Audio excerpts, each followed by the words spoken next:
Did you know that states have a hotline for reporting abuse of the elderly?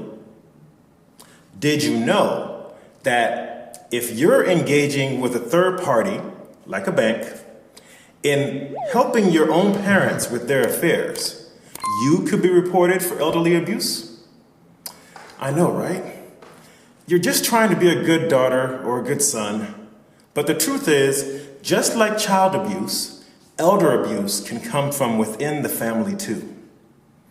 At the next session of our Protecting Aging Parents from Financial Ruin workshop, we talk about how to help your parents while still protecting yourself with the power of attorney and other legal and financial documents. We help you really avoid being punished for doing the right thing for your parents and their finances while still respecting their autonomy.